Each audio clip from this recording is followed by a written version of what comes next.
Hello, no problem. Hey, I'm hi. excited.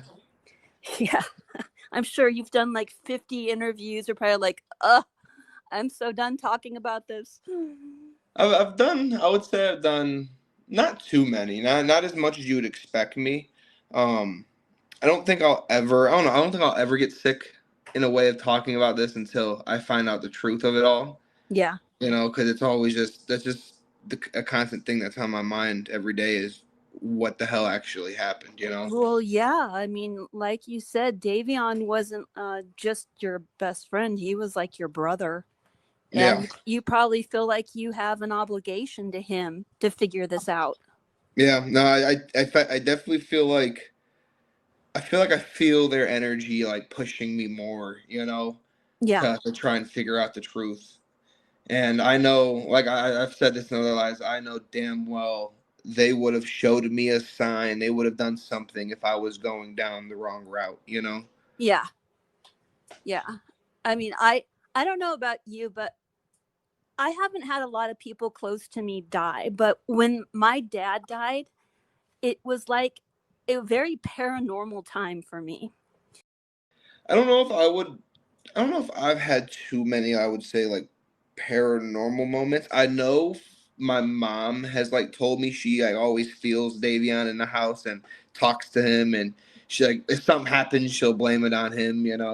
And but I mean, yeah, nothing too paranormal. I would say has happened. I would say I did the little pendulum thing that I talked about in my police interview when I was in college. Hmm. um, and that was about it. I think I've had one dream of Davion, and that's about it. Hmm. Nothing too crazy. Do you remember the dream? Not really. I just remember being like a comfortable time, like hanging out with him, something that I was used to doing Hmm.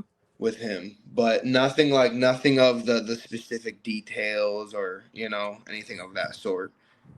I'm not a big dreamer. I don't Yeah. really. It's kind of I don't know. Once I'm asleep, I'm asleep. Yeah, that's how I am too. I was like, I'm so tired, my brain just shuts Yeah, off. yeah. So, are you still in touch with the Flanagans? No, so I would say the last time I had talked to any of the Flanagans, I saw them the day they came back. Hmm. That's when they had gave me a few of Davion's possessions, and then the next day they'd asked for him back, so I went and delivered him back, and that Wait, was they last. gave you his possessions and then asked for them back?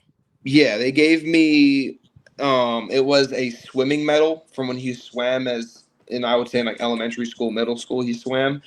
And it was one of those medals, and then Divine actually came up to me with his NASA rocket chain. I know the picture of him sitting on the back of his blue Kia. I think Hmm. he has it on in that picture. But she came up to me and she like had said something along the lines of that this was one of the first things she grabbed when she got home, and she was going to keep it for herself. But then she was going to get offer it to me, knowing how close I was with Davion and knowing mine and his relationship. And I even was like, no, I don't want to do that. Like if that was the first thing you thought about, you deserve that. Hmm. And she was pressuring me. Now I wouldn't say pressuring because that's like a hostile word, but she was just implying more. Here, you have it. And so I ended up taking it. And then yeah, it was just those two things.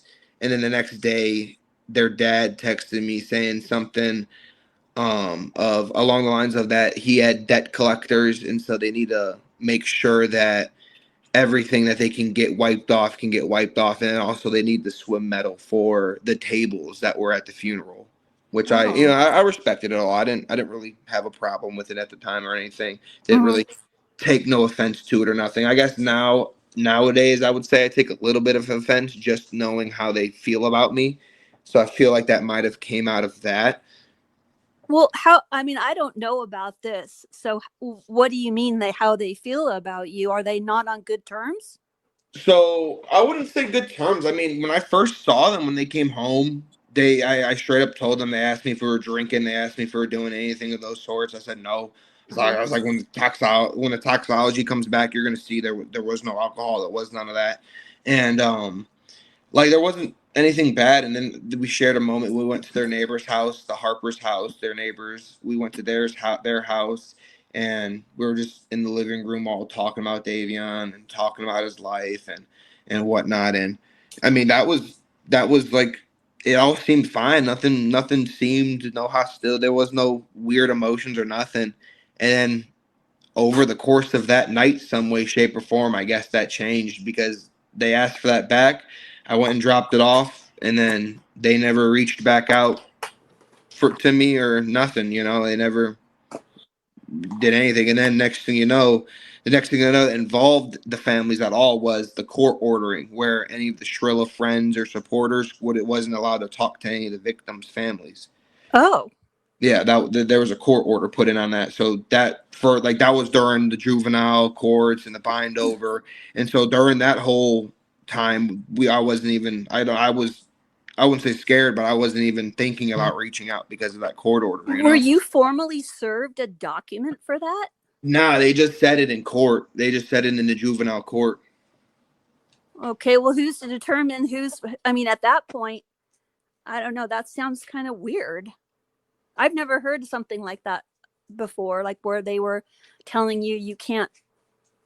I mean, Davion was more than a best friend to you to say you can't talk to his family. Yeah. I mean, I have the phone interview right here with Mr. and Miss Flanagan, and they said they both stated that immediately after the crash, he requested and was granted permission to walk through Davion's bedroom as means of seeking closure. When I informed them that Landon was not cooperating with the investigation, they mentioned that Landon had told them about an encounter he had with Steve Shrill at the hospital when he was visiting Mackenzie. According to Landon, Steve looked him in the eye and asked him to save his daughter. And I think I saw that in the video that you had made. Yeah. My whole response to that. Yeah, they tried to seem like it was like some crazy thing, but that was not the case at all. I had accidentally brought up that Dom's funeral was in a day or 2 days or whenever the timeline. I found a nurse's note that said she wasn't, there was no indication of self-harm. Yeah. No, it wasn't. It literally wasn't like she wanted to harm herself or do anything of that extent. Literally, all it was is that I had said the funeral was coming up, and when that date actually came, her being her and like her being the way she is and very vocal and very determined, passionate, you would say, and she was like, no, I'm going to that. And she even was texting Rosie earlier in the day. I'll see if I can get the text messages. Mm-hmm. It's weird though. It's weird. So I'm gonna take a break from that. It's weird. So Rosie and Kenzie's text messages and Kenzie and Dom's mom's text messages have just like magically like disappeared in the phones.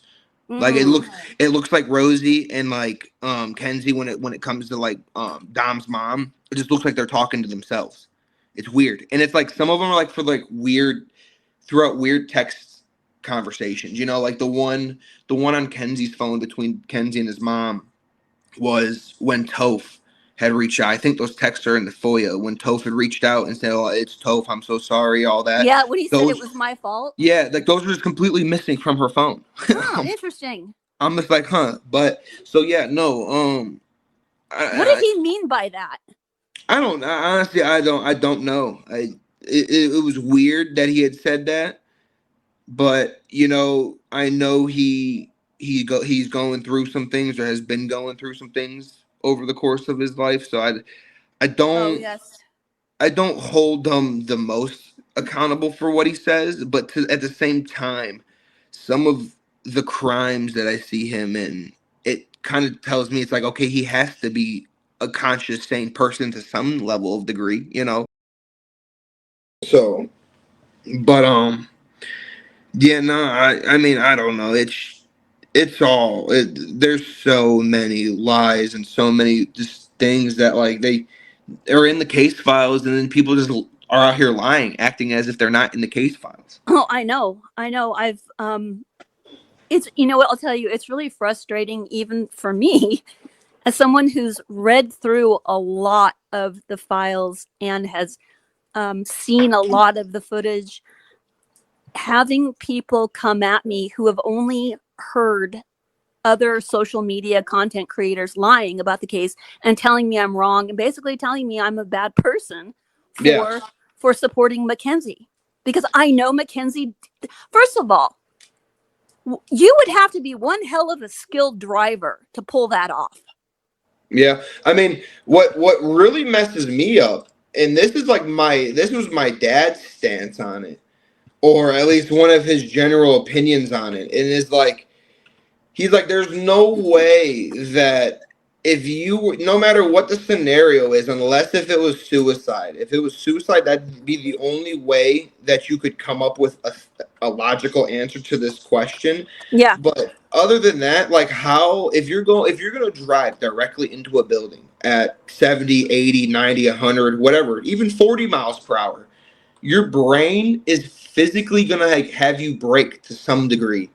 It's going to be like, oh snap, what am I doing? You know, I don't think, it's almost like trying to bite your finger off. You know, like they say it's as easy as biting a carrot, but your brain physically won't let you do that, you know? And I feel like that'd be the same logic when it comes to like knowing that you're about to inflict some harm on yourself, you know, and others. Yeah.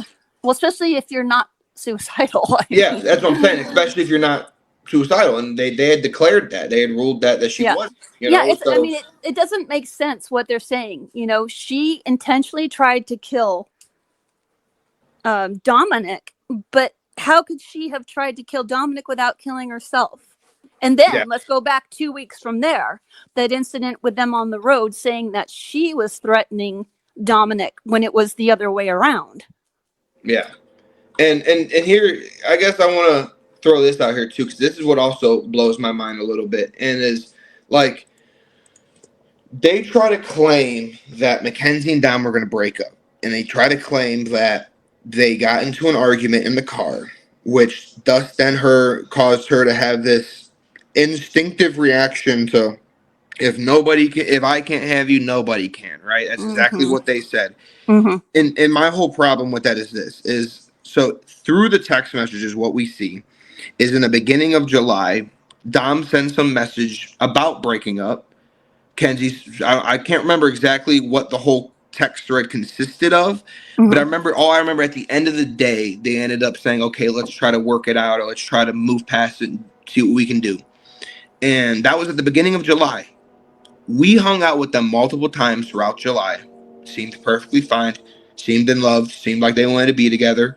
The night of, we had her birthday planned. We had a dinner reservation planned. I'm assuming he bought gifts already. I'm assuming that he already had gifts. I mean, it was how many days out? 3 days out? Well, Rosie said that she had gifts that stayed wrapped, that she never even opened. Okay, yeah. So yeah, he had already gotten her gift. I think Dom might have actually told her maybe what he got. I don't know. Maybe that was, I don't know. But so like, you have all of these factors, and also like the day of, all of the evidence we have the day of, the videos of them at the zoo, the testimony from Kelly, the testimony from me, and mine and Rosie's side of the story, Paul's side of the story, Nina's side of the story. There was no fighting. There was no hostility. There was nothing along the lines of that mindset. And so for him just to randomly one morning on what, a Sunday morning, randomly at 5:30. At 5:30 in the morning, he's like, okay, let me just break up with her right now on the way home, after just hanging out with all these people that they all willingly chose to want to hang out with. Yeah. Like, it makes zero sense. I mean, just looking at it from a very basic standpoint, okay? 5:30 in the morning, you're tired, you're not, that's not like a raging time. Yeah. Number one. And then number two, like I said, you would have to be one hell of a skillful driver to knock out one person in the car. Yeah. And honestly, like, I don't think Dave or Dom were sleeping. There is a chance, I wasn't there. There's a chance that they could have been. But I would say that they definitely were in the more tired mindset when they left, for sure. Like 100,000% they're in the tired mindset, because that plays the whole part of why Davion didn't come home with me.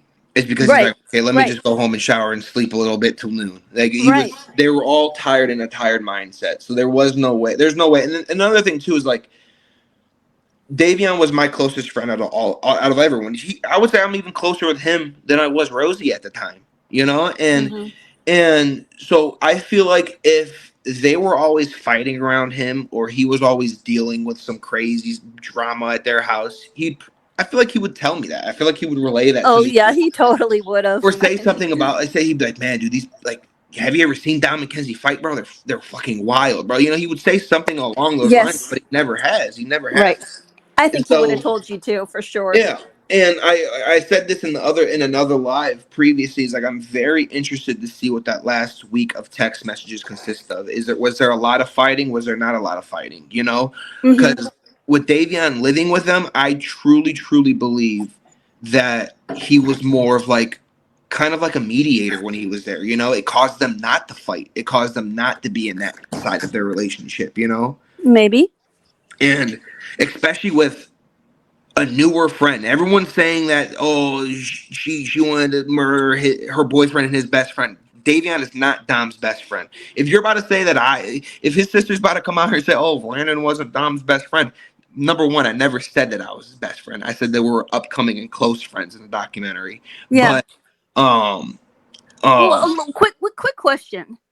Can, about Dominic. As a mom, he's not the kind of kid who I'd want you to be friends with. my mom got mad. When my mom found out that it was Davion and Dom, and she found out that it was Dom Russo. She knew who Dom Russo was based off of Strongsville Moms. I mean, come on, like anyone in Strongsville knows. My boss knows, and he lives in a whole different city. You What's know, his reputation? Tell me. I'm so it's far away. it is a drug dealer. There is no if and buts about it. Hmm. None. There's no questions about it. There's multiple parents that know. There's multiple times where, like, because do you know what Strongsville Moms is? Do you know what that is? No. So basically, that is a Facebook forum, a Facebook group chat in a way, to where if you're a member of Strongsville, because I know like Brunswick has it, Medina has it, all these different cities around us has it. But it's basically like a way of like, oh, why is there an ambulance outside of here with police, or why is there police or SWAT going into this? Oh, You know, so it's like it's a communication yeah, system. yeah, it's like a little community communication system, or oh, this is about to pass in the levy, or they are trying to pass this bill, or they're trying to put this into the school Hmm. rules, Hmm. whatever it is, they're just trying to relay that. And there's been multiple times where like parents have gone on there and like called out kids for being in their kids' phones, like selling them weed or selling them vapes, even if it was the littlest thing, they'll call it out, and Hmm. that's where his name has been mentioned multiple times. Oh, I'm gonna have to look that up. But yeah, so I mean, it's the way like that's what his sister means by when she tries to say that I went in there and spoke poorly of Dom, is because that's what I said. And it's like in a friend's point of view, I don't think that that's a poor way. In a family's point of view, I could see how that they wouldn't just blatantly say that, But when the documentary came to us, the documentary company came to us, and they said that the audience would have already known, that they were already going to know that everybody else involved have already said this. Did they lie to us? Probably. Yeah. Yeah. So it's like, I mean, it's really that's just how that was the I mean, I don't. documentary's fault for asking us those questions, because I wasn't gonna go in front of the world or in front of anybody and speak a single lie when it comes to this case, especially when every other person's lying. When Right. everyone else is lying, all I'm going to do is say more truth. If it's messed up, if it's not messed up, all I'm going to do is say more truth. I don't care. Hmm. And I totally commend you for that, because there are two people gone. I mean, just because Dominic was a drug dealer doesn't mean he was, inside a He was bad an person. amazing human being. He was a very talented young man, a wise young man. He knew his in and outs. He was very smart. I don't know if he. I feel like I've seen social media talks of him not completing high school or something. I don't know how true that is, but if that is true, you would never tell. You would never be able to tell Oh, that well, he that was. doesn't mean anything Yeah, about intelligence. That no, just means you yeah. didn't follow all the rules, Yeah, really. like that. He was a very smart, and at least coming off to us, and when he was around us, he was a very well mannered, good guy. Like Hmm. I have zero complaints. I have zero complaints about him, I don't have any bad stories. I don't have any bad moments. I don't have any bad descriptions that I could But attach to them. but Anything. being a drug dealer puts you in dangerous positions. For sure. For sure. Not only does it put you in dangerous positions, but it causes you to have crazy ways of thinking as well. And it Well, can yeah, you get cause paranoid. it can definitely cause mental damage and paranoia and stuff like that. Like for sure. So let's go to that suspicious car that was on the street from at Paul's house. Yep. What was that all about? So all I remember from that specific time was basically we were all chilling. One of us happened to see that there was a car. So basically, Paul's house is parked. Like his house is the second to last house at a dead end street, not a Okay. cul-de-sac, not a turnaround. It's a dead end street with like a metal bar at the end of the road, right? Okay. And so her car was parked in the grass between Paul's house and the last house, like not physically in the grass, but where middle of the yard, where the yards separate the houses and shit. Mm-hmm. It was parked in the grass area in between those two houses. So all that was left after her car was just their driveway and a little bit of grass and then the metal pole. Okay. There was no other, there was no way to turn around. They would have to pull into a driveway, turn around. Like there would be no reason, low key, for them to like be behind that car. And they just pulled up behind her car and sat there for I'd say about 10-ish minutes. We asked Dom, we're like, is that like police or something, bro? Like, should we bring the weed inside? Should we bring this inside? He's like, yeah, bring everything inside. So we bring it all inside. He closes the front blinds to the front windows, and we just waited it out. Didn't think anything of it. Just waited it out. They Did left. you see the people in the car? Nope. It was all I can kind of remember is that it was a darkish color car. I'm not gonna say black for sure because it was the middle of the night. So I Mm-hmm. can't say if it was black, but it was a dark shaded car. So it could be dark blue, black, Okay. gray, whatever. Do you think there's any possibility that the people who were in that car had anything to do with this? There's always the possibility. To prove it is hard, and it's what makes me the most mad in a way is that Paul's neighbors across the street had a Ring doorbell camera. Okay. Police never asked for it. Never What? asked for it. Never wanted a warrant for it. What? No. Yeah, no. Didn't ask anything for it. Oh, come on. Yeah, and that would have. Explained a lot of fucking things. It would have explained that car. It would have debunked that they were sitting in the driveway for 20 minutes fighting or waiting on Davion or something. Whatever those rumors are that's being told. So yeah, like I said, I can't say for sure whether or not that car could have a potential, relation to this, but it's definitely something that should have been checked out. Wait, did you see my video where, remember you said that you were upset about Davion being called cargo? Yeah, yep. Did you see that I found the source of that? Yeah, yep. I think I remember. I think after I had said that, I'd been told that was him that had came up with that, and I remember him saying that in court, and it's just foul. And you know who I really don't like? Is that Detective Hazoo. I don't like him either. I don't know. Like I said this in a live not too long ago, and I still believe that there was a huge gap of miscommunication, and what that is that they approached all of these other individuals involved, or not even involved, all these other so-called witnesses, all these other kids didn't ask them really any crazy questions. But then like Tyler? Yeah, like Tyler Proctor, Tyler Croy, Housney, all these Tylers. Whatever her name is, Raha, Kelly Raha, literally Angelo, every friend or young kid or younger person that came in there, they asked them no questions, or I guess detailed questions pertaining Dom's businesses and Dom's, his whatever he does on his side. And yeah, where he's getting all that stacks of money. Yeah, and then they come to Paul, the first interview of the night, and they're like asking him, like it's one thing to ask about the text messages between Rosie and Kenzie. That's understandable. It's completely understandable to ask about, and that's not where our problem lies. Our problem lies is, why are you over here fishing? Like he was literal fishing for information on Dom's, like, the where he gets it from, or and just crazy other things like guns and stuff that like we wouldn't expected to be involved in this at all. And so Right. when Paul not, and number two, Paul's not a dude that like loves being around that type of activity and loves being around guns and stuff like that. He's not someone that's like that. He's a lot more of a, oh, I don't want to do anything illegal. I don't want to do anything of those sorts. And so for them to ask him those questions, that was the only thing he was saying to us when he got out of the interview, is that that's what they asked. That's what they asked him. They didn't ask, he didn't provide us with any other details of any other specifics, any other specifics in his interview.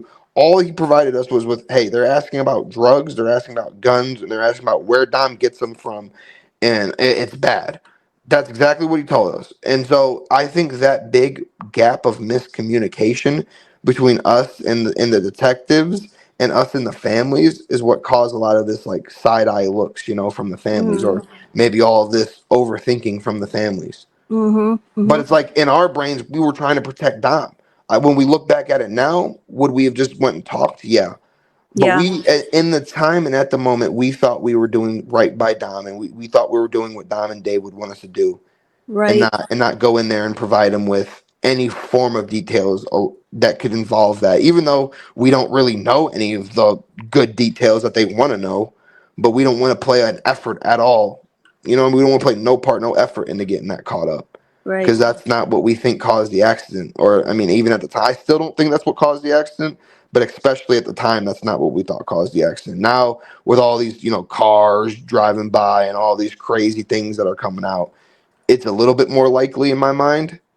But at that point in time, it was not even a thought going through my mind.